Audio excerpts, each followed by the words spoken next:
Hungerford 2, BTFC 2, here with Leigh and my distinctive bobbly hat, something to remember on the live radio app. Leigh, today was quite disappointing. Well, you say that, but I mean the last minute goal, I think we ended it with something positive. Yeah, I think that every team that goes to Bullpit Lane to play Hungerford has said, it's a difficult pitch. They're a pretty workmanlike team to play against, and you're never going to see a classic game. And I think that clearly unfolded today for us, where the game certainly lacked quality. I think Hungerford were obviously conscious that they were playing against a team which is top of the league, so they played the 4-2-3-1 system, so they flooded midfield. There wasn't a lot of passing from either side. I think the passing combinations that we got used to at the AGP and really admired that wasn't there today. The spark on the flanks as well. Obviously we didn't have Callum Kennedy igniting the left hand side, and Joe Kizzy had quite a lot to deal with in terms of their right winger. So I think it was a scrappy game where both sides really tested each other, and it ebbed and flowed, and in the end I think probably a draw was a fair result. Looking at something we discussed with Chris earlier, we're conceding a lot of goal from set pieces, and that needs to be improved quite well before the end of the season. Yeah, I think that any team looking at playing us is looking at our last 3-4 games and saying, well, Billericay, ball into the box, header, we've got a chance on the set piece. And I think anybody who's listened to the manager interview, which went out tonight on the club website, he's saying another restart goal, it's my fault, we need to work on it. And these are areas which it's easier to say we can work on it than actually to solve it.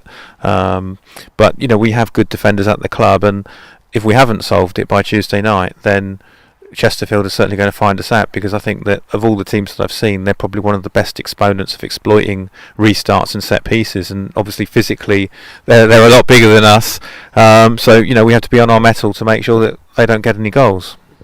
Do you think though we could counter that and say with Chesterfield we could be the perfect opponents for them, because Ricky Modeste could rip them apart down the wings?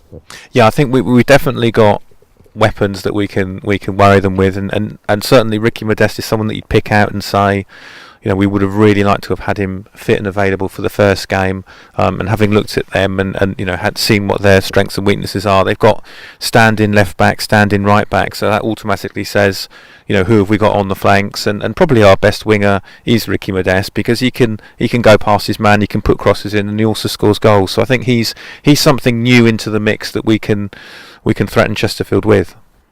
Well, I want to hear your perspective on it, because you always do make us see that different perspective. I'm going to go on about the referee. I think that for me, the referee probably was a little bit balanced towards the home side.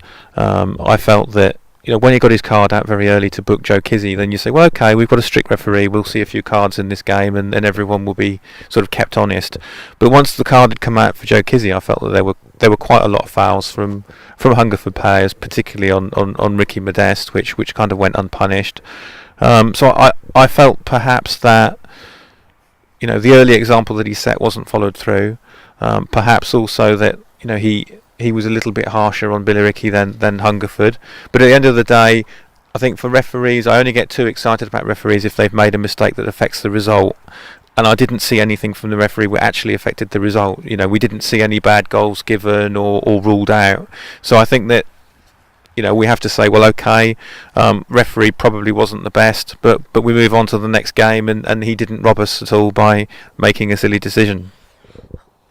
I would counteract that. I have one thing. Well, it ain't a massive thing, but when the through kick Hungerford had from their goal line, he actually put the ball forward, which obviously Tommy Tooth made the ball go more forward, flicked it onto that 7. If he forced the keeper back, then maybe that would have gave less an advantage to Hungerford. Maybe. And obviously there was a few tugs on Dean Inman, Lafayette. I'm not going to mention them, I ain't got that long. to be honest with you, I'd rather talk about what a fantastic game Dean Inman had, because I thought he was outstanding. I think he's come into the team. He's come into the team, to replace Ricky Hales, who unfortunately was injured. And I think Dean this season's been excellent. He was good in pre-season. He's played very well every time he's been picked. And today he was fantastic at the back. He won everything in the air alongside the very capable Scott Doe. And he popped up with 2 towering headers, which got us the draw. So I think Dean was the man of the match for BTFC live radio this afternoon, and I think he was head and shoulders above everybody else. Well, Hungerford's man of the match will be the referee, for one. And anyway, let's not talk about him anymore. Let's talk about somebody that has been the colossal at the back this season, Scott Doe. Yes, and what I feel with Scott Doe is not only are his own performances extremely good, but he's able to bring better performances out of people who play as his centre-back partner.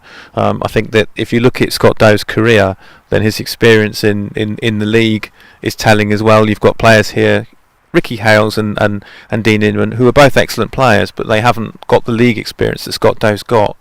So I think that him sort of talking to them and giving them some tips, and also bringing them through games. And I mean, these are experienced players in their own right, so I'm not saying that they need to be completely managed, but what I'm saying is just the little bits of extra information that he's got, I think is beneficial, definitely. And he, as I say, he's been excellent. And for a guy who isn't the tallest on the pitch, he seems to win a lot of headers. All right, thanks, Leigh. Thank you.